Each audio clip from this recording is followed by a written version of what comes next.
사도행전 11장 19절부터 30절 19절부터 30절. 그때 스데반의 일로 일어나 환란으로 말미암아 흩어진 자들이 베니게와 구브로와 안디옥까지 이르러 유대인에게만 말씀을 전하는데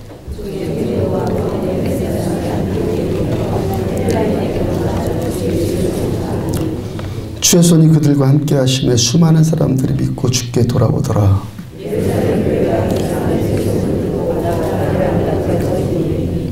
그가 이르러 하나님의 은혜를 보고 기뻐하여 모든 사람에게 굳건한 믿음으로 주와 함께 머물러 있으라 권하니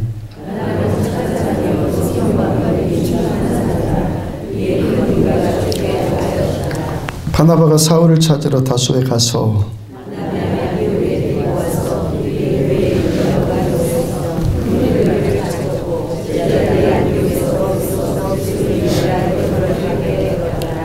그때 선지자들이 예루살렘에서 안디옥에 이르니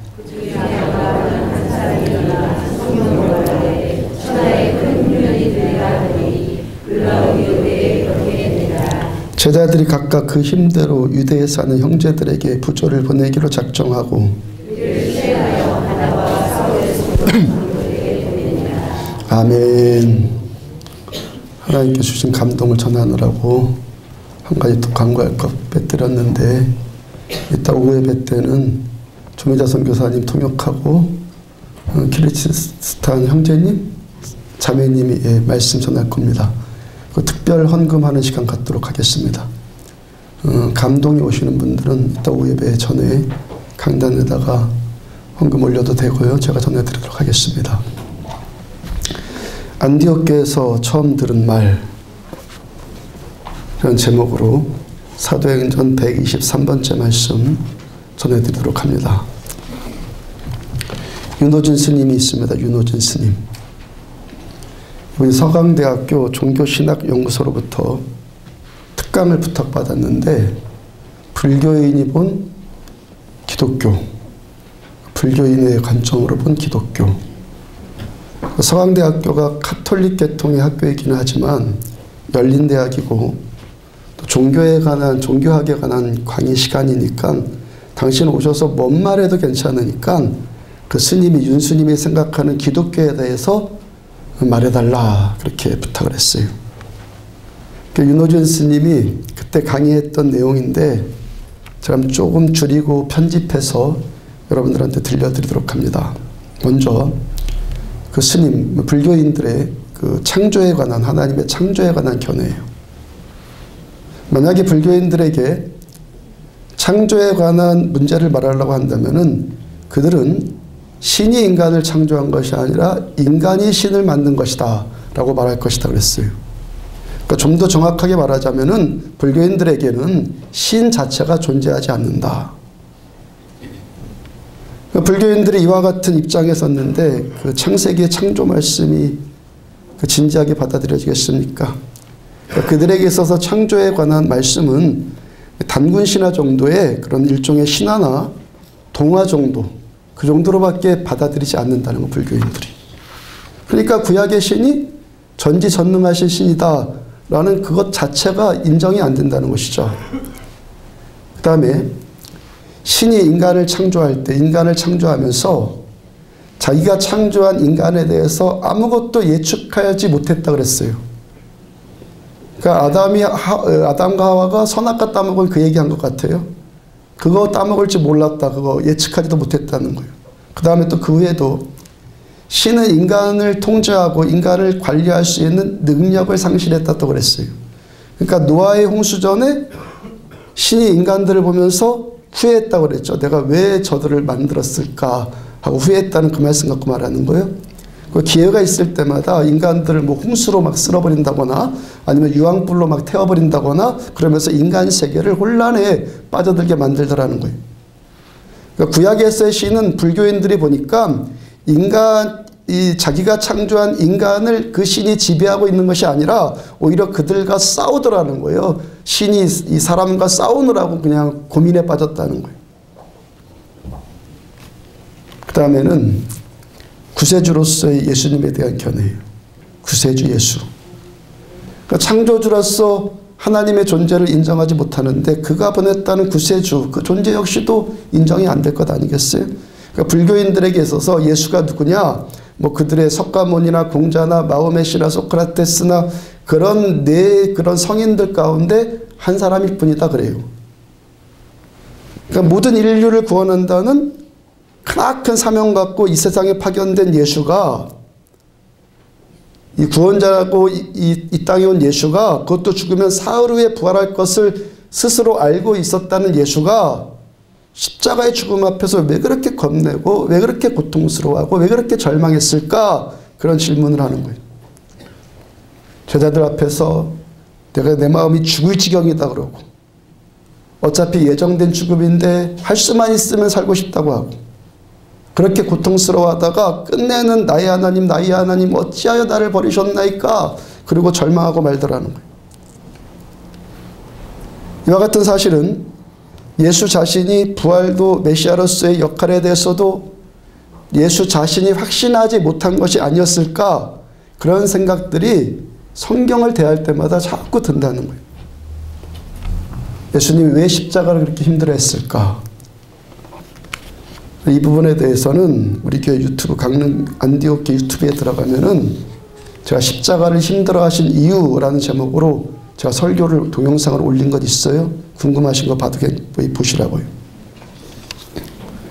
계속 그들의 그 입장을 보면은 죽음 앞에서 예수님이 보인 모습은 그러니까 인류 역사상 보통 수준을 넘어선 어떤 신념 있는 사람들, 어떤 사상에 붙들린 자들, 그런 사람들이 죽게 되었을 때 그 정도도 안 되더라는 거예요.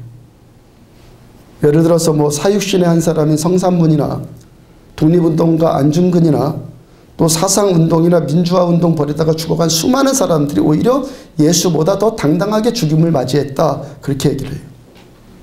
그러니까 자기들 불교인들에 있어서는 이러한 예수의 죽음이 아무런 감동도 주지 않는, 감히 말한다면 오히려 평범하고 유치하게 보일 뿐이다 라고 말을 해요. 그러니까 길게 말한다면 불교인들에게 있어서 십자가나 부활에 대한 그런 이야기는 마치 하나의 희화처럼 뭐 전설이나 뭐 동화처럼 그렇게 보인다는 거예요. 하나님의 존재도 믿지 못하는 불교인들에게 하나님이 그의 대리인을 세상에 파견하고 그 다음에 그를 그냥 죽게 내버려 뒀다가 또 살릴 거면 뭐하러 죽게 하고 죽었으면 또 뭐하러 살리고 사흘 만에 되살려 주었다는 이야기가 자기는 신들한테 너무너무 허황된 이야기로 들린다는 거예요. 내용은 더 많은데요. 제가 지금 이 시간에 윤호진 스님의 견해를 놓아나고자 하는 것이 목적이 아니니까 나머지는 뭐 생략하기로 하고 반박도 할 필요도 없고, 여러분들 그분 이야기를 들어보니까 어떤 마음이 느껴지십니까? 여러분들. 행여 정말 그럴지도 몰라 하고 고개가 끄덕여지는 분도 있을지 모르겠어요.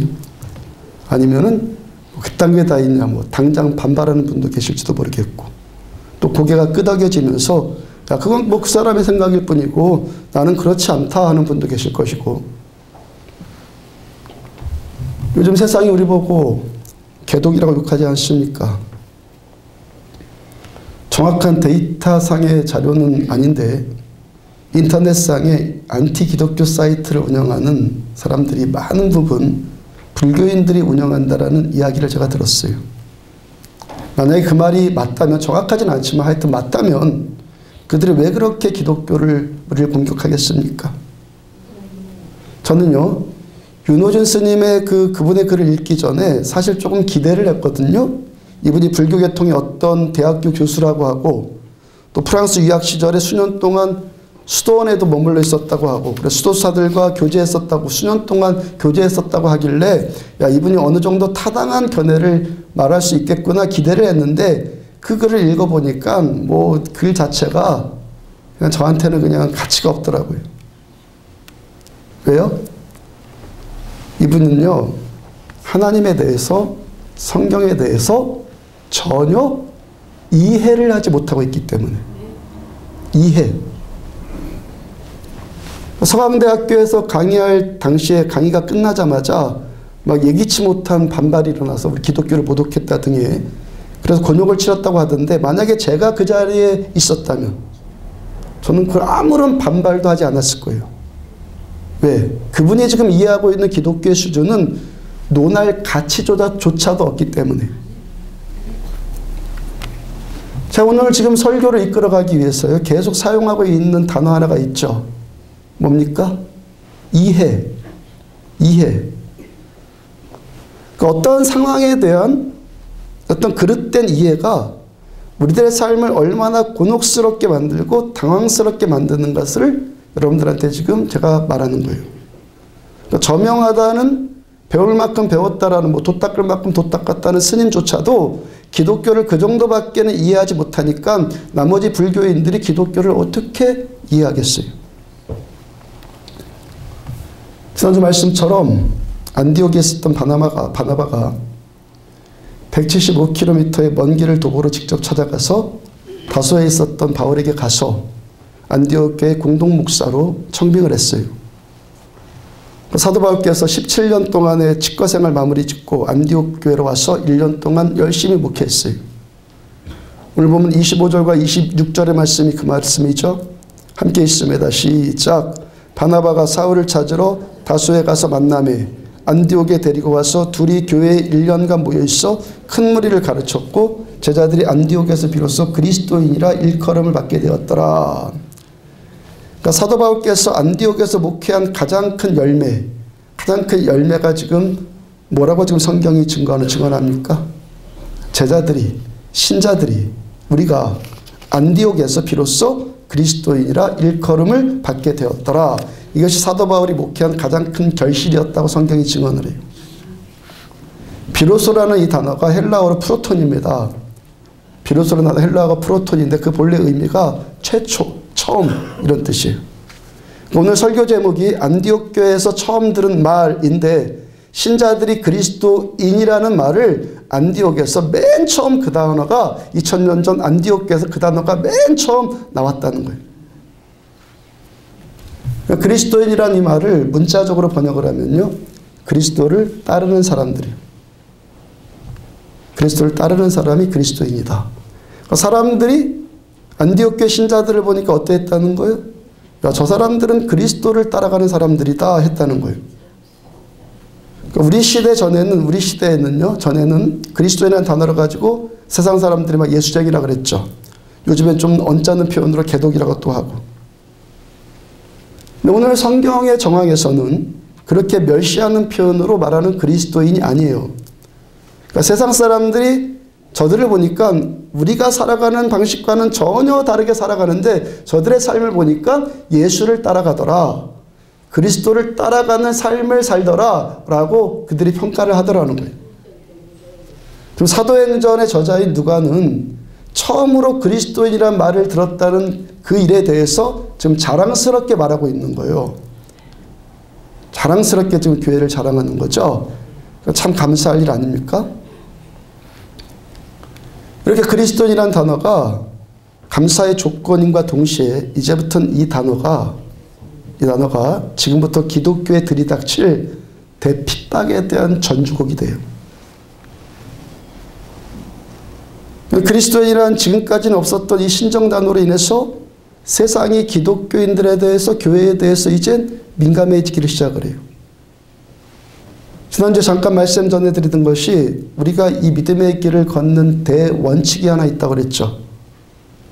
대원칙, 믿음이 성숙해지면 성숙해질수록 어떤 일이 나타난다고요? 핍박받는 일이 나타난다고요. 우리가 은혜 받고 예수님을 알아가는 깊이가 더해가면 갈수록 핍박받는 일이 나타나요.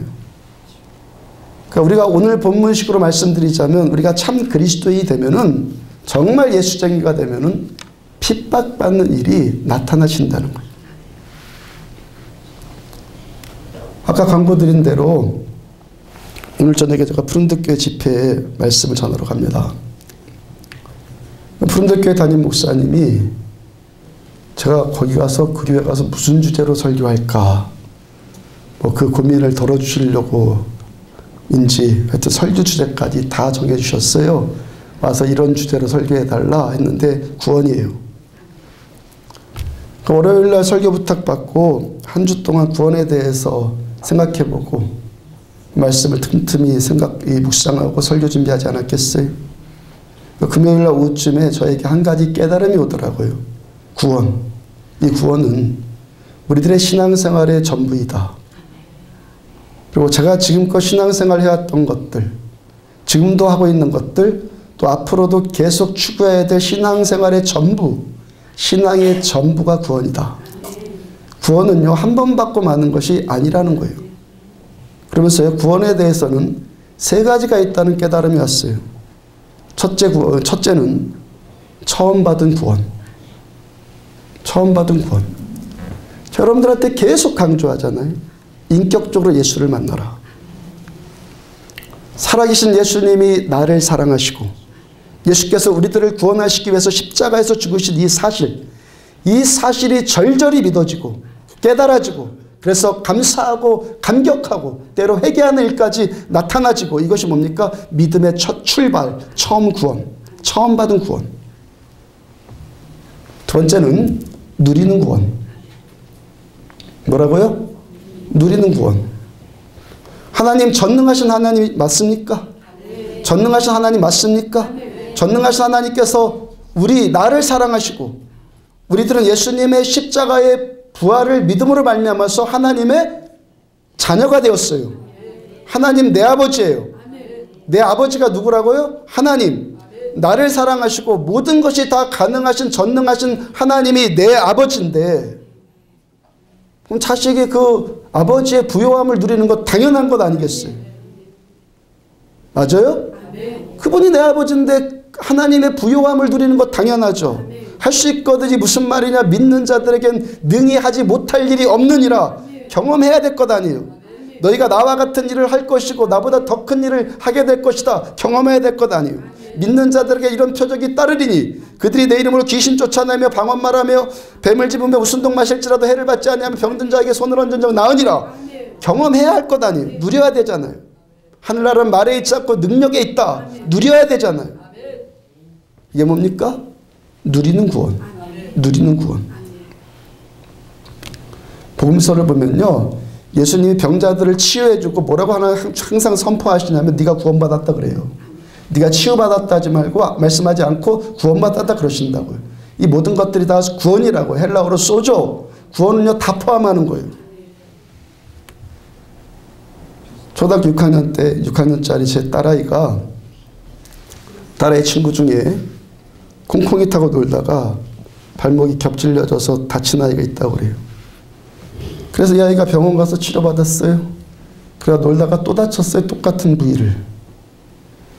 제 딸아이가 그 친구한테 듣기를 이제 한의원에 또 가야 된다라는 말을 들은 거예요. 그 일을 놓고 제 딸아이가 그 친구에게 이렇게 말해줬다고 그래요. 그 친구도 교회 다니는 아이인데 야, 너 참 이상하다. 너 참 이상하다. 아프면 너희 교회 목사님한테 가서 기도를 받을 거지 왜 자꾸 넌 병원에 가냐.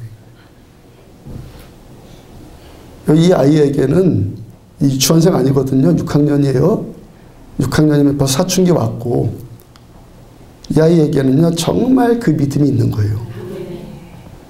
이 아이가 지금 이때까지 살 때까지 병원에 간 것은요 언제 병원에 갔냐면은 예방접종을 할 때 아니면은 충치가 생겨서 그거 치료하려고. 그 외에는요 아파서 병원에 간 적이 없어요. 지난번에 잠깐 말씀드렸죠. 한두 주 전에 저 자고 있는데 아빠한테 와갖고 아프다고 기도해달라고 잠결에 제가 기도해주고 그러니까 그 자리에서 체해서 힘들었던 거 머리 아팠던 거 낫고 그냥 자고. 그냥 이 아이는요 기도해줘서 낫지 않으면은 그게 이상하다고 그래요. 그 언젠가 한 번은 기도했는데 바로 낫지 않으니까 저한테 그러더라고. 아빠 기도했는데 왜 안 나서? 기적이 상식이 되는 교회라는 말이 있잖아요. 그러니까 이 아이에게는 정말 기적이 상식이에요. 치유의 면에서는. 제 딸아이라서 자랑한 것 아니라 제 딸아이가 아니라 누구라도 그런다면은 나중에 이 아이에게 분명히 더 강력한 은혜들이 나타날 거예요. 이러한 일들이 다 뭐예요? 구원 누리는 것 아니에요? 기도해서 응답받고 문제 돌파하고 다 구원 누리는 거예요. 아멘? 누리시란 말이에요. 누려야 돼요. 세 번째는 이루는 구원이에요. 이루는 구원. 빌립보서 2장 12절을 보면은 그러므로 나의 사랑하는 자들아 너희가 나 있을 때뿐 아니라 지금 나 없을 때에도 항상 복종하여 두렵고 떨림으로 너희 구원을 이루라. 너희 구원을 이루라. 두렵고 떨림으로 너희 구원을 이루어 나가라. 우리가 이루어 나가야 할 구원이 있다는 거예요. 그 바로 전말씀 빌립보서 1장 29절 보니까 그리스도를 위하여 너희에게 은혜를 주신 것, 예수님을 위하여 너희에게 은혜를 주신 것은 다만 그를 믿을 뿐만이 아니라 또한 그를 위해서 고난도 받게 하려 하심이라. 그를 위해서, 예수를 위해서 고난도 받게 하려 하심이라. 이루어 나가는 구원이 뭐예요? 여기까지 나아갈 때 이루어가는 구원이에요. 처음 받은 구원 반드시 받으십시오. 처음 받은 이 구원, 예수님의 인격적으로 만나는 이 구원이 없으면요, 교회 나오는 거 지금 헛생활하는 거예요. 주 만나십시오. 만나십시오.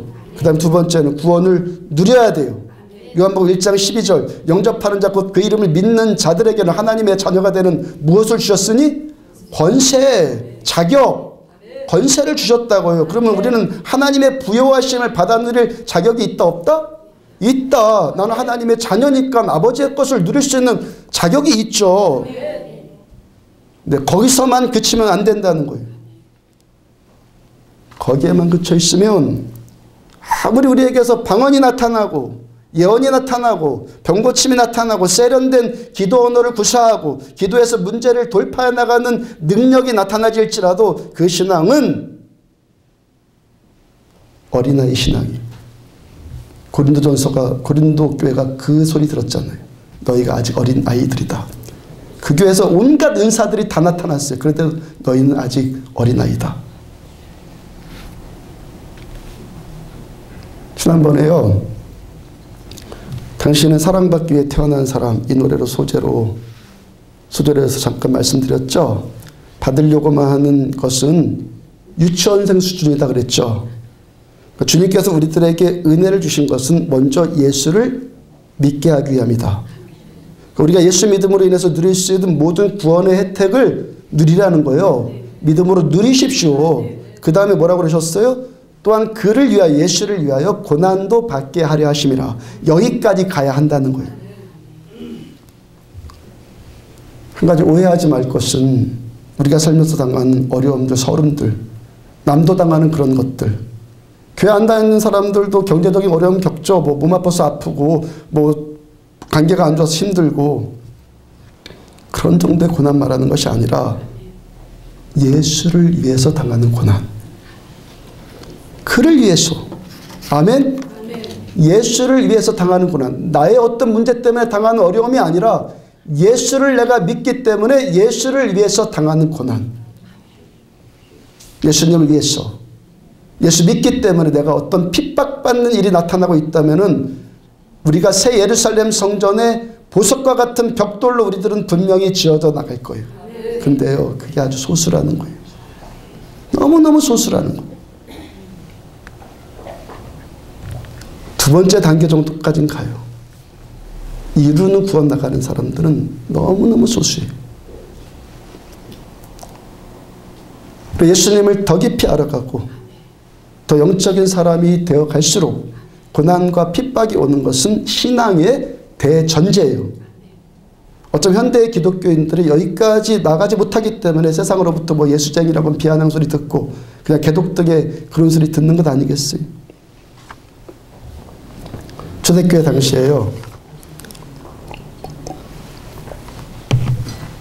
초대교회 당시에 세상을 로마 제국이 통치를 했죠. 로마의 입장으로 보면은 그리스도인이라는 그 새로운 호칭이 나타나기 전까지는 기독교나 뭐 유대교나 그게 그거였어요. 그러니까 로마인들이 유대인들의 종교에 대해서 뭐 얼마나 깊이 들어갔겠습니까? 그러니까 로마인들의 입장에서는 뭐 기독교 생각해 보면은 뭐 유대교의 한 종파겠지, 뭐 그 정도예요. 그리고 유대교는 로마 제국에 의해서 합법적으로 공인된 종교였죠. 그 당시 로마가 식민국들을 통치하면서 그들의 종교와 전통을 인정해 줬다고요. 그러니까 불필요한 반발을 사지 않도록 그 정도 그냥 배려해 줬단 말이에요. 그러니까 로마인들에게 있어서 기독교는 자기들이 인정해 준 유대교에서 분파된 한 종파일 뿐이니까 그냥 크게 신경 쓸 문제가 아니었단 말이에요. 그런데 그리스도인, 크리스찬이란 이 신종 단어가 나타나더니 그들에 의해서 세상이 막 영향력을 받기를 시작해요. 그들로 인해서 세상이 영향을 받기 시작한단 말이에요. 28절에 글라우디오라는 단어가 이 자가 나오는데 이 사람은 주 41년부터 54년까지 13년 동안 제위에 있었던 로마 황제예요. 그러니까 예수님이 승천하시고 성령께서 강림하셨고 그 다음에 신약 최초의 예루살렘 교회가 태동했고 그로부터 한 20년쯤 지났을 때쯤 그때 로마 황제였던 자예요. 이 자가 황제 숭배를 강요했던 대표적인 인물이에요. 자기가 신이고 자기를 숭배할 걸 강요했던 글라디오에게 유일신을 섬겼던 유대교나 기독교나 다 눈에 가시 같은 존재였겠죠. 그나마 유대교는 자기들끼리만 믿었잖아요. 선민사상에 붙들려갖고 하나님은 우리만을 위한 하나님이다 해갖고 자기들끼리만 믿었는데 근데 기독교는 나라와 민족을 막론하고 계속 선교활동을 펼쳐나가고 전도하고 막 그러더라는 거예요. 그러면서 세상에 영향력을 끼쳐나간단 말이에요. 세상에 영향력을 주는 것은 로마여야 하고 황제인, 신인, 로마 황제 자기여야 되는데 그런 이상한 것들이 세상에 영향을 끼쳐나가니까 민감해질 수밖에 없는 거예요. 글라우디오 다음 황제가 네로예요. 글라우디오를 독살하고 제위에 오른 자. 그 다음부터 그리스도인 박해가 네로로부터 아주 본격적으로 시작이 되었죠. 그 후로 250년 동안 계속 핍박이 시작돼요. 그러나 여러분들 기독교가 세상에 어떤 영향을 끼쳤겠습니까? 니들끼리만 믿어라. 그냥 여기서만 믿어라. 여기서만 그냥 교회 놀이 하고 있어라. 그러고 있었으면 괜찮겠는데 자꾸 전도를 한단 말이에요. 자꾸 막 선교한단 말이에요. 세상이 로마 황제만 섬겨하는데 기독교는 하나님만 섬기라고 하니까 도대체 종교적으로 정치적으로 이미 불신한 자들이요. 또 이들이 또 뭘 주장합니까? 그리스도 안에서 만민이 다 평등하다. 당시 로마의 그 신분제도 뭐였습니까? 노예제도 아니에요. 그걸로 그들이 사회적인 득을 누렸죠. 근데 기독교가 남녀노소 빈부 인종의 그런 평등을 주장하니까 로마에게는 적이 됐단 말이에요. 또 그들의 그 종교의식을 보니까 또 희한해요. 성찬식을 거행하면서 예수님의 피를 먹는다고 하고 살을 먹는다고 하고 이건 도저히 이해가 되지 않는 그 원시적인 그 식인종 같은 그런 반체제적인 문화거든요. 그러니까 로마 제국에 전혀 보탬이 되지 않는 종교가 반체제적인 종교가 기독교였어요. 그러니까 로마가 어떻게 하겠어요? 기독교의 뿌리를 발본색원해갖고 저거를 다 뿌리 뽑아놔야겠다. 지독한 핍박이 시작되었어요. 로마서 10장 10절을 보면은 사람이 마음으로 믿어 의에 이르고 믿어 의에 이르고 입으로 그 믿음을 내가 예수 믿는다고 입으로 시인하여 구원에 이르느니라. 왜 이 말씀을 강조하는지 깨달아지세요? 그 당시 예수를 믿는다는 것은 이런 거였어요. 예수님을 내가 믿습니다라고 입으로 시인하는 것은 그런 거였다고요. 예수님을 믿는다는 이 의미를 우리가 정확하게 알아야 돼요. 빌립보서 1장 29절을 다시 보면 그리스도를 위하여 너희에게 은혜를 주신 것은 다만 그를 믿을 뿐 아니라 믿음으로 인해서 누리는 은혜들 마음껏 누려라. 그리고 또한 그를 위하여 고난도 받게 하려 하시니라. 믿으면 따라오는 고난이 있단 말이에요. 초대교회 당시 예수 믿으면은 입으로 시인하면 잡혀가서 매맞고 옥살이하고 화형당하고요. 원형경기장 끌려가서 사자밥되고요. 자, 신앙생활하면서 한 가지 풀리지 않았던 숙제가 이것이거든요. 지난주부터 계속 핍박에 대해서 제가 말씀드린 수요예배 때, 심야 예배 때 계속 핍박을 지금 다루면서 깨달아졌어요. 풀리지 않았던 숙제가. 우리가 사는 지금 이 시대가 또 우리 한국적인 상황에서는요. 북한이 아니라 남한적인 상황에서 예수 믿기 때문에 당하는 고난이 있습니까? 우리에게. 예수 믿으면, 성경은 예수 잘 믿으면 핍박이 따르는 것이 대원칙이에요. 분명한 원칙인데, 그럼 우리들의 신앙은 성경이 말하는 이 수준에 전혀 미치지 못하는 수준이 아닌가라는 생각이에요. 여러분, 오늘 교회 나오면서 교회 나온다고 욕먹고 나온 분 계십니까? 거의 없잖아요. 주일에 예배 끝나고 성경책 들고 나간다고 해서 밖에서 경찰들이 지켜섰다가 우리 끌고 가고 그런 일은 아예 없어요. 그럼 우리는 예수 믿기 때문에 당하는 핍박 자체가 우리에게는 없는 겁니까? 결론적으로 말하면 있다. 아까 서두에서 말씀 전해드린 이해라는 단어로 문제가 풀리는 거예요. 초대교회 때 로마가 기독교를 왜 핍박을 합니까? 그러니까 그 본질, 핍박하는 원인, 핍박의 본질이 뭐냐라는 거예요. 예수 잘 믿으면 나라가 잘 되는 거 분명히 맞죠? 아멘? 예수 잘 믿어서 선진국이 안 된 나라가 어디 있어요? 예수 잘 믿으면 나라가 잘 되는 거 분명히 맞아요. 그런데 로마가 무엇을 잘 이해하지를 못했습니까? 기독교가 로마를 망친다라고 오해를 했어요. 그 다음에 이들은 성찬식 같은 기독교 의식 전혀 이해하지를 못했어요. 진짜로 사람 잡아갖고 뭐 사람 고기를 먹고 사람 피를 마신다는 것이 아니잖아요.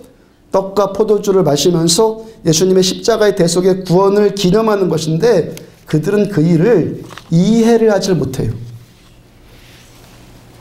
어쩌면요, 떡과 포도주 먹으면서 예수님과 신자들이 하나가 된다고 생각하는 그 기독교인들의 그 정신세계를 보면서 참 어린애들 장난질이다 하고 웃었을지도 모르겠어요.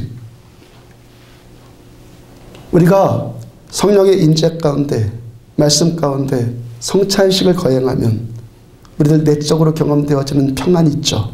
감격이 있죠. 감사가 있죠. 회개의 눈물이 있죠. 그 영적인 세계를 전혀 모르고 그걸 경험해보지 못한 사람들로서는 빵 한 조각 먹고 포도주 한 잔 마시면서 야, 이것이 예수의 살과 피를 마시는 것이다. 그것도 예수님과 내가 또 하나가 되는 거다 하니까는 미쳐도 단단히 미친 일이죠. 같이 기독교에 대한 피상적인 지식만 있는 그 어떤 스님과 같이 그런 수준의 이해밖에는 안 되는 거예요. 우리만이 경험하는, 무엇? 경험하는. 그래서 구원을 어떻게 하라고요? 누리라 그랬죠. 이 경험하는 이 영적인 세계를 모르고 경험해 본 적도 없으니까 당연히 우리가 이해가 안 되고 우습게 보이고 참 저 집단 이상한 집단이다. 그렇게 손가락질 할 수밖에 없다는 거예요. 요한복음 1장 9절부터 11절 보면은 참빛, 곧 세상에 와서 각 사람에게 비추는 빛, 참빛이 있었나니 그가 자기 땅에 오매 자기 백성이 영접하지 아니하였으나 참 빛이신 예수님이 이 땅에 오셨어요. 근데 예수님이 자기 땅에 자기 백성들에게 오셨는데 자기 백성들이 영접하지도 않았고 오히려 핍박을 하죠. 빛을.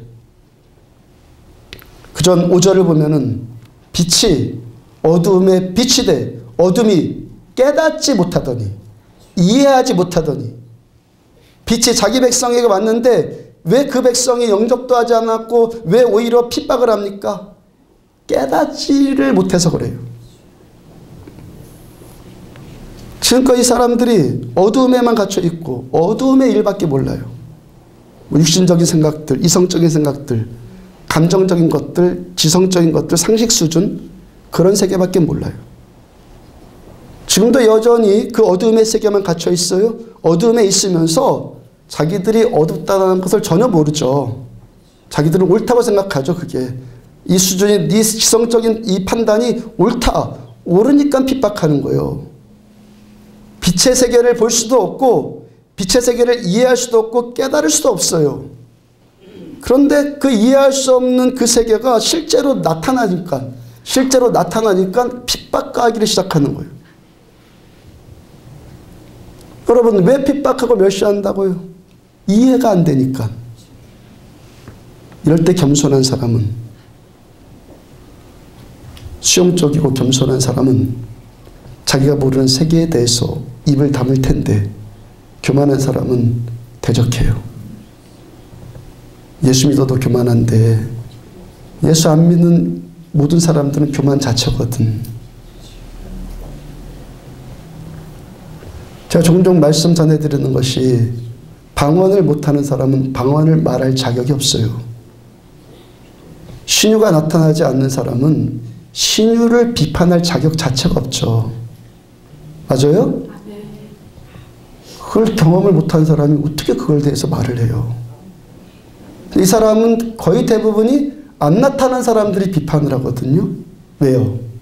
그 피상적인 지식 몇 가지 갖고서 그게 전부이냐, 자기 세계는 그것이 다니까. 그래서 착각해서 핍박을 하는 거예요. 정신적인 세계, 혼적인 세계, 육신의 세계에만 갇혀있는 사람이 영의 세계가 안 보이니까, 보이지도 않으니까 이해가 안 가요. 그리고 자기 세계만 단 줄 알아요. 그러니까 우리가 영적으로 더 깊어지면 그들이 보기에는 더 이상한 일을 할 수밖에 없고, 그러니까 더 조롱하고 핍박하는 일이 나타날 수밖에 없다는 거예요. 그럴 수밖에 없어요. 아멘? 그럴 수밖에 없다고요. 그래서 예수 잘 믿으면 뭐가 임한다고요? 핍박이 임한단 말이에요. 그래서 우리들 어떻게 하면 됩니까? 그냥 받아버리면 되는 거예요. 그냥 받아버리면 되는 거예요. 그 사람이 누구예요? 그리스도인. 요한복음 6장 33절 35절 보니까 하나님의 떡은 하늘에서 내려 세상에 생명을 주는 것이니라. 예수께서 이르시되 나는 생명의 떡이니 내게 오는 자는 결코 줄이지 아니할 터이요 나를 믿는 자는 영원히 목마르지 아니하리라. 예수님께서 뭐라 하셨어요? 나는 하늘에서 내려온 생명의 떡이다. 그래서 내 살을 먹고 내 피를 마시면 그 사람은 결코 배고픔 느끼지 않을 것이고 영원히 목마르지 않을 것이다. 영적인 말씀이잖아요. 주님의 이 말씀에 대한 유대 종교자들의 반응이 뭐죠? 그다음 41절 보면은 자기가 하늘로서, 예수님이 하늘로서 내려온 떡이라 하심으로 유대인들이 예수에 대하여 수군거려. 왜 힘드니까 여러분들? 신앙생활하면서 교회 생활하면서 왜 힘들어요? 수군거림 당하니까. 예수님이 내가 하늘로부터 내려온 생명의 떡이다 그러니까 유대인들이 수군수군 되기를 시작을 해요. 그 다음 42절 이르되 이는 요셉의 아들 예수가 아니냐. 그 부모를, 그 육신의 부모를 우리가 아는데 자기가 지금 어찌하여 하늘에서 내려왔다 하느냐. 그러니까 지금 이들이 이해하고 있는 그 수준, 지식의 수준은 뭐예요? 예수님이 요셉이라는 목수의 아들이다. 이 생리적이고 과학적이고 지성적이고 이성적인 그 생각 외에는 할 수 없는 수준이란 말이에요. 수준이 그거밖에 안 되는 거예요. 수준이 그거밖에 안 되니까 이해 자체가 안 되는 거예요. 그리고 또 겸손하면 괜찮겠는데 교만하니까 자기가 이해가 안 되는 세계에 대해서 참견을 한단 말이에요. 그게 수근수근이란 말이에요. 그 다음 66절 그때부터 그의 제자 중에서 많은 사람이 떠나가고 다시 그와 함께 다니지 아니하더라.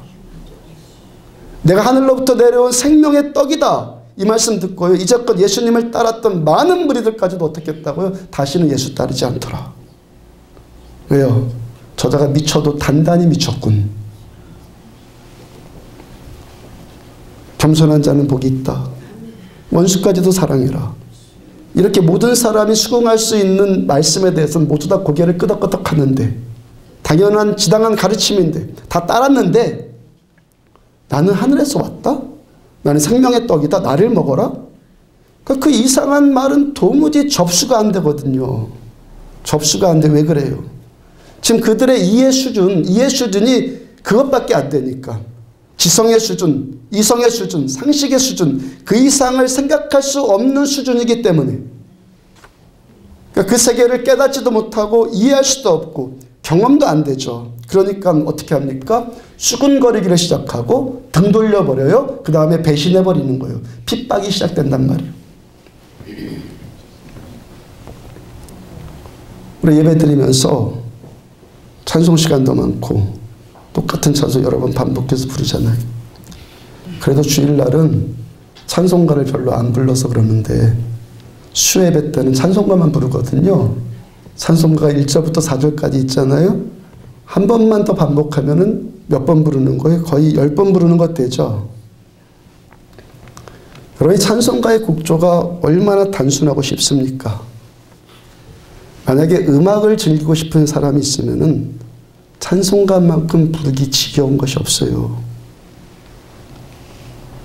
또 어떨 때는요, 3번을 또 반복해서 불러요. 그러면 12번이에요. 그것으로 끝납니까? 또 후렴을 또 막 3, 4번 또 막 불러요. 이 문제를 가지고요, 개척하면서 지금까지 다가 아니에요. 여러분들은 뭐 아니죠, 거의. 근데 반대하는 자들이 있죠. 계속 반대에 부딪혔고 앞으로도 계속 반대에 부딪힐 거예요. 수근거리고 등 돌려버리고 가고. 이해는 또 하죠. 또 저는 같은 찬송을 10번을 넘게 부르고 또 30분 정도 계속 찬송 불러야 되고, 수예배 또 일하다가 저녁에 왔는데 얼마나 피곤하겠어요. 그러니까 반복해서 노래하는 것이 동화되지도 않고, 그러니까 그런 반응 보일 것 당연할 수도 있어요. 그런 면이 저에게는 가장 큰 부담이에요. 그가 힘들어하니까. 교만해서 막 따지다면은 당신 알아서 하세요 그럴 텐데 힘들어하는 사람이 있으니까. 그런데도 제가 계속 붙들고 나온 그런 분들 보면서 여기까지 나온 확신이 있어요. 하나님은 그 피곤함에 대한 보상 반드시 해주시는 분이에요. 어떤 분이 겸손하게 수용적이 되어서 따라오려고만 한다면 주님께서 그 피곤함 치유해 주실 뿐만이 아니라 영의 기쁨, 마음의 평안, 금보다 귀한 믿음의 선물들 반드시 더해 주실 거예요. 저에겐 그 확신이 있단 말이에요. 하여튼 저는 오늘은 찬송가 몇 장 부를 건데 이 찬송을 3번 반복해야겠다. 거기에 후렴을 좀 몇 번 더, 2번 정도 반복해야겠다. 이렇게 계획해서 부른 적은 단 한 번도 없어요. 또 어떨 때는 아주 종종인데요, 그냥 한 번만 또 딱 부르고 끝낼 때도 있어요. 이러할 때 제가 노래를 처음 시작하면서 야, 이 찬송은 한 번만 부르자, 이건 3번을 부르자, 그래 본 적이 없단 말이에요. 왜 그렇다는 거예요. 지금 부르다 보니까 감동이 와서 자꾸 반복하는 거예요. 예배 드리다 보니까, 찬양하다 보니까 저 형제들을 향한 하나님의 마음이 저한테 오니까, 그 감동이 오니까 선언해 주잖아요. 여러분들, 이럴 때 어떤 분이 뭐가 있으니까 반복하는 거겠지, 이 정도만 할 수 있으면 정말 그분 괜찮은 분이죠. 나는 믿음의 세계에 대해서 잘 모르는 사람이고, 앞에서 인도하는 목사는 최소한 나보다 기도라도 한 번 더 해봤을 것이고, 말씀이라도 한 절 더 봤을 것이고, 믿음에 대해서 생각하는 것보다 그것도 나보다도 한 번 생각해 봤을 것이고, 내가 모르는 뭐가 있으니까 저러는 거겠지 할 수 있으면 그거 수준이에요. 그분 반드시 은혜 받아요. 하여튼 그런 반발에 부딪혀도 지금껏 꿋꿋하게 그냥 계속했단 말이에요. 이럴 때 제가 끄덕도 하지 않고요, 그냥 불도저처럼 지금까지 계속 불도저처럼 밀고 나왔어요. 그러니까 참 우리 교회 담임 목사님 참 강인한 분인가 보다, 뭐라고 해도 저분은 끄떡도 없는가 보다, 그럴 수 있는데, 그런 분 계실지 모르겠는데 속으로는 안 그래요. 저도 민감하거든요. 위축된단 말이에요. 제가 처음 그 반발에 부딪혔을 때가 우리 교회가 아니라 지나간 교회 중에서였는데, 어떤 분이 저에게 자아도취란 표현을 했어요. 그때가 벌써 10여 년 전이니까 아직도 많이 연단되지 않았을 때인데, 그 말이 저에게 깊은 상처가 됐고, 새벽에 하나님의 음성이 들려올 때까지, 하나님의 음성이 들려오는 것까지 제 영에 깊은 탄식이 되었어요. 제가 처음에는요, 찬송을 반복한 문제에 대해서 설명도 해봤단 말이에요. 근데 이 문제는 경험해 봐야지만 아는 문제이기 때문에, 경험해 봐야지만 되는 문제이기 때문에 설명도 안 되는 거, 그걸 깨달았단 말이에요. 설명들은 그 사람이 머리로는 이해할 수 있겠지만 또 반복해서 부르다 보면 힘들어질 것 아니겠어요? 지루해질 것 아니겠어요? 경험할 수밖에 없는 일이기 때문에 그냥 제가 받아버리자, 그냥. 할 수 없지, 그러고 여기까지 가는 거예요. 가는 거예요. 주의 이름으로 부탁합니다. 아직 모르는 분들은 뭐가 있으니까 저렇게 하겠지. 수용적인 태도를 갖기를 축복합니다. 겸손해야지만 은혜 받는 거예요. 어떤 사람은요, 자기로서는 이해가 안 되는 상황이 많이 알아서 이해가 안 되는 게 아니거든. 그 수준밖에 안 되니까 이해가 안 되는 것인데도 여전히 교만하고 배타적인 마음 갖고 참견한단 말이에요. 그래서 깨달아진 것이 뭐라고요? 이 일은 그냥 내가 당해버릴 수밖에 없는 문제다. 그 다음에 또 저 사람은 또 얼마나 힘들어서 저럴까. 그래도 가야 할 길은 가요. 그래도 가야 할 길은 가요. 왜? 하나님은 저를 통해서 이런 목회를 받고 싶기 때문에 저를 목사로 세우셨다는 제 소명감이 있기 때문에 하나님께서 저한테 주신 소명이 난 이거다라고 믿고 따라가기 때문에 처음 우리 교회 개척하는 것 자체가 핍박이었어요. 제가 8년 전에 우리 교회 개척하는 것 결정하는 일, 개척하는 걸 결정하는 일 딱 일주일밖에 안 걸렸어요. 개척한다는 것 자체를 생각해보지도 않았어요. 하기 싫으니까. 근데 어느 선배 목사님의 개척 제안을 받았어요. 그 일주일 기도를 해봤어요. 그리고 개척을 결정했어요. 일주일밖에 기도하지 않았다 이 말 전혀 아니에요. 제가 그때 당시에 새로운 임지를 위해서 거의 2달 가까이 하루 한 끼씩 금식을 했어요. 2달 가까이. 그 전부터 이미 1년 반을 그 문제를 놓고 기도를 했어요. 근데 다 막혔단 말이에요. 새로운 임지를 놓고 기도하는데 다 막히고 개척을 제안받은 거예요. 월요일부터 시작해서 일주일 또 금식하면서 작전 기도를 하는데 금요일날 새벽에 하나님께서 저에게 감동을 주시고 말씀을 주셨어요. 응답해 주신 거죠. 그랬어요. 한 번 또 확인해 보려고. 하나님, 제가 개척하는 건 맞으면 제가 내일 담임 목사님께 개척하는 이 문제를 말씀드릴 것이고 그분이 해도 좋다고 말씀해 주시면 제가 하나님의 뜻인 줄 확신할게요. 그렇게 기도했어요. 그때 당시 제 생각으로는요, 절대 허락하지 않을 거다라고 저 생각을 했거든요.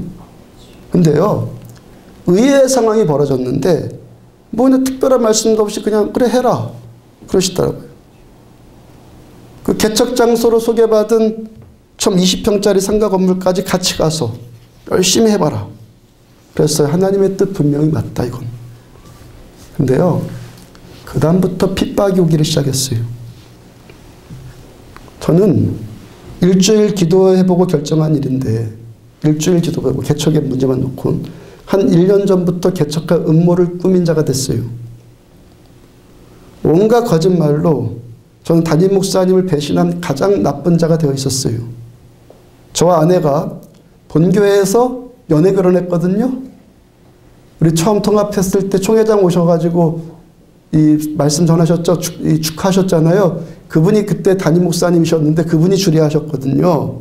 근데 그분이 주례했는데 이분이 뭐라고 하셨냐면은 본인이 주례했다. 본인이 주례까지 했고 본인이 중매했다. 그렇게까지 했는데 나는 아주 배은망덕한 자가 되어 있었던 거예요. 지난주 마태복음 5장 11절 말씀을 인용해서 핍박은 어떤 형태로 나타난다고요? 거짓말, 수근거림, 욕하고 악한 말 그렇게 나타난다고.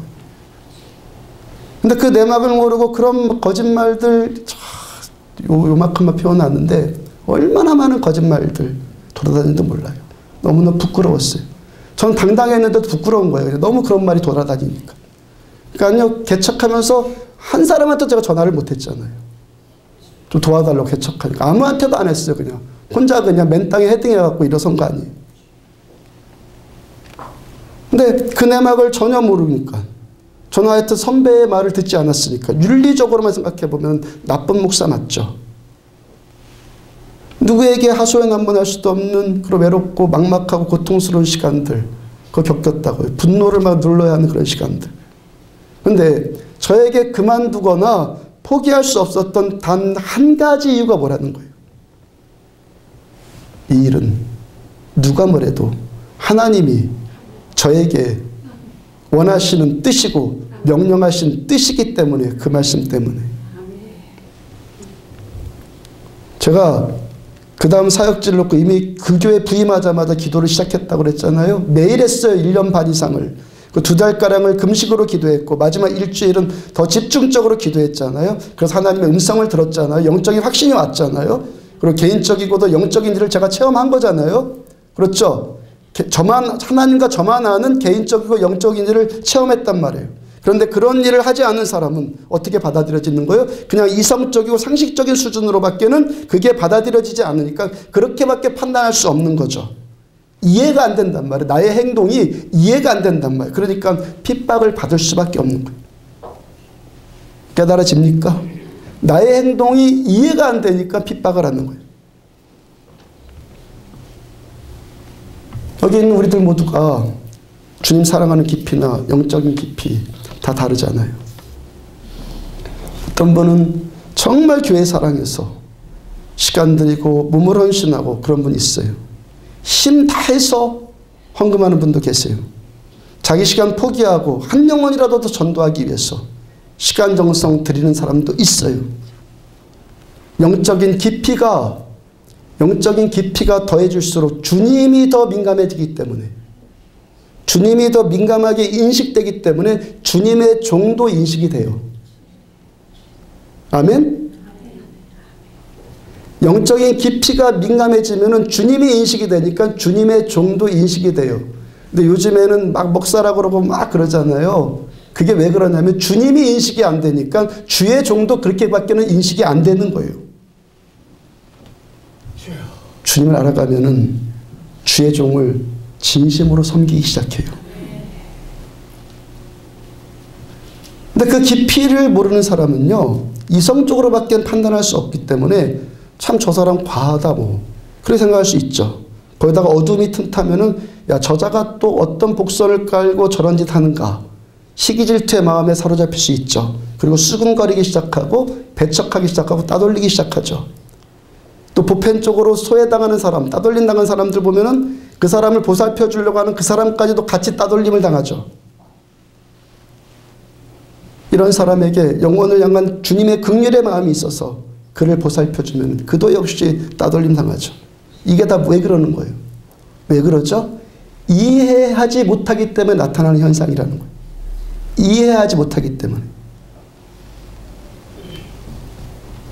저 선교사님과 키르기스탄 형제도 함께 예배드리고 있는데 선교사님이 여자 혼자서 그것도 기독교를 반대하는 회교국으로 들어가서 복음을 전한단 말이에요.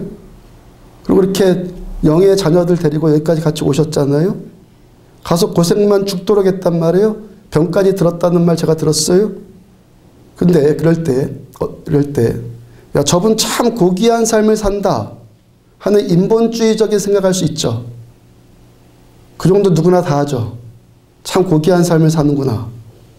근데 사람들이 보편적으로 생각하는 고상한 삶, 인본주의적인 고상한 삶 수준 이상의 어떤 영적인 경험이 분명히 있을 거란 말이에요.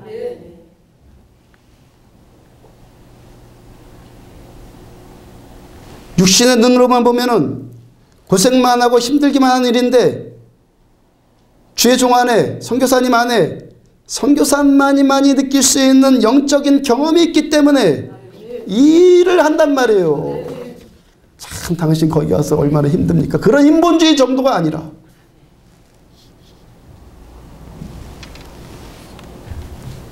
마리아가 결혼 진창금으로 평생 모은 순전하드 한 근을 예수님의 머리에 일시에 다 그냥 쏟아부어 드렸어요.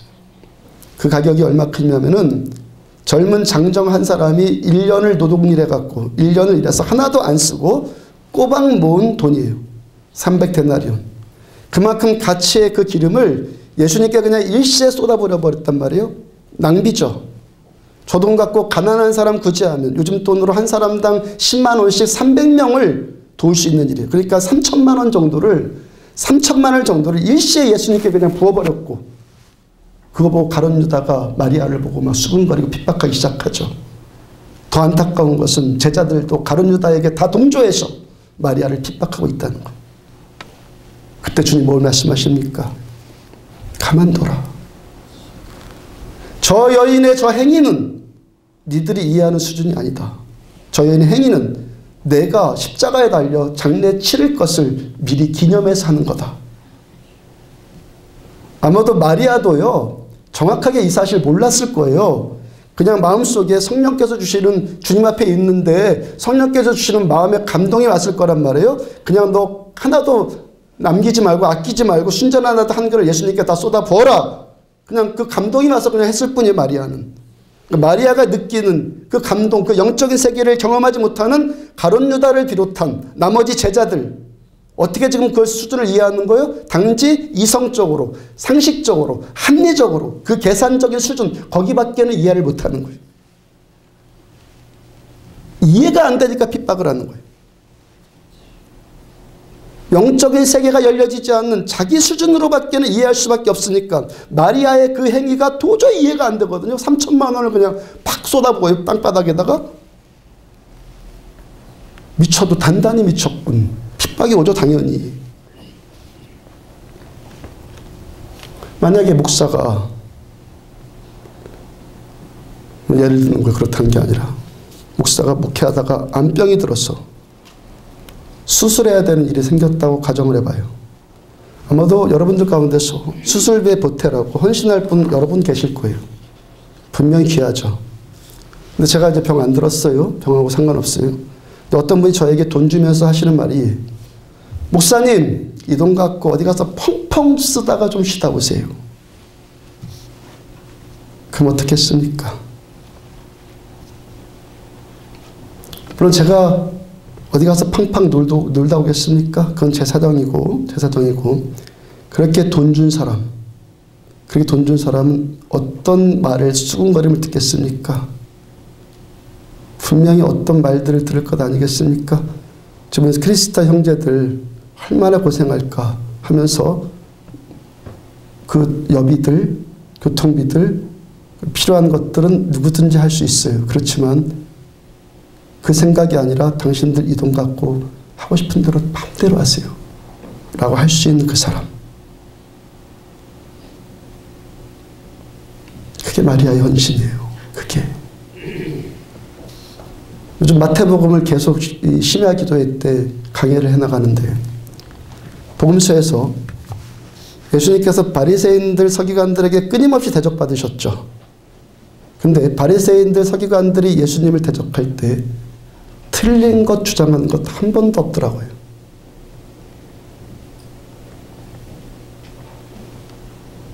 바리새인들이 예수님을 박해하면서 대적하면서 계속 따져대는데 틀린 말 한 것 한 번도 없더라고요. 성경 보세요. 그들은 모두 다 옳은 말 했어요. 근데 그들의 그 행위가 예수님을 끊임없이 대적하는 행위가 되었고 십자가의 원수가 되더라는 거예요.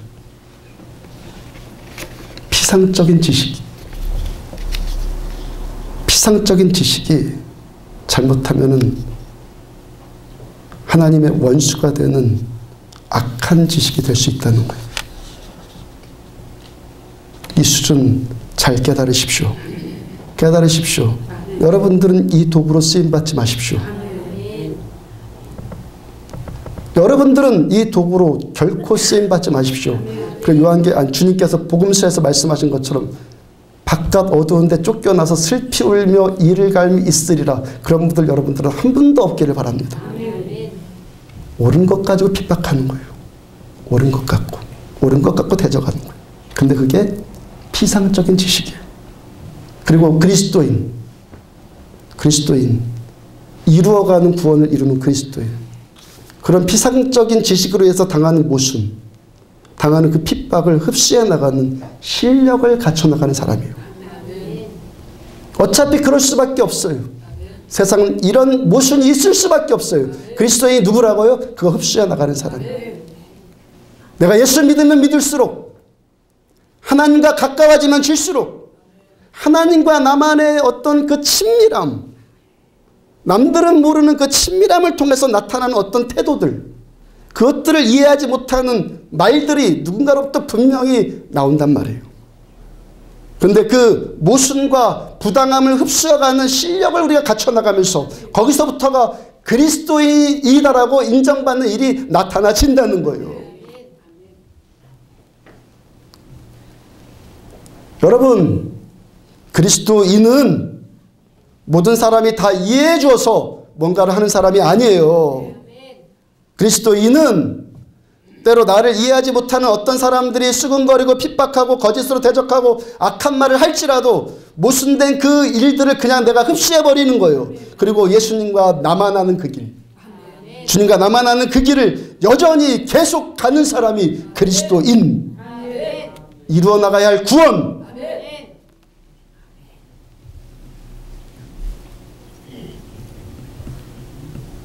요한복음 10장 27절, 내 양은 내 음성을 들으며 난 그들을 알며 그들은 나를 따르느니라.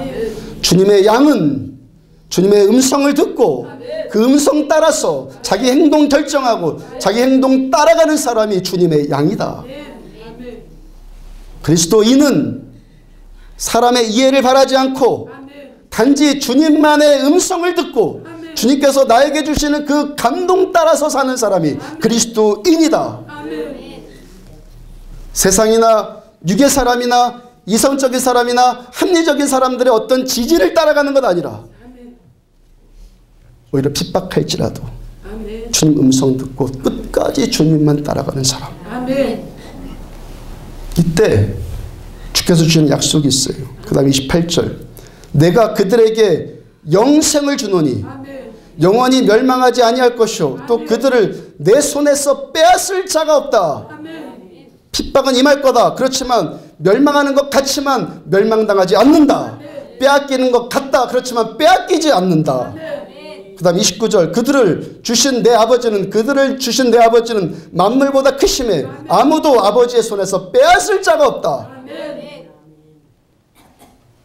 우리를, 그리스도인을 아버지 손에서 빼앗을 자 아무도 없어요. 왜? 내 아버지가 가장 위대하고 크신 전능하신 하나님이시기 때문에. 그리스도인은 내가 주님 붙들고 사는 자이기도 하지만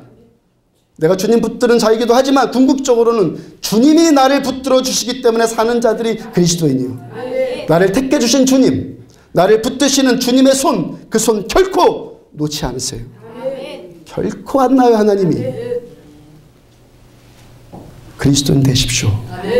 그리스도인 되십시오. 구원받고 구원 누리고 받고 누리고 핍박의 문제 있을지라도 계속 구원 이루어 나가는 참 그리스도인들, 정말 주님이 주목하시는 그 자 되어지기를. 예수님 부활하신 다음에 누구를 가장 먼저 찾아오셨어요? 마리아. 베드로도 아니고 요한도 아니고 야고보도 아니고 마리아를 가장 먼저 찾아오셨어요. 그 구원까지 이루어 나갈 수 있는 종들 되기를 주의 이름으로 축복합니다. 일어서서 찬양합시다.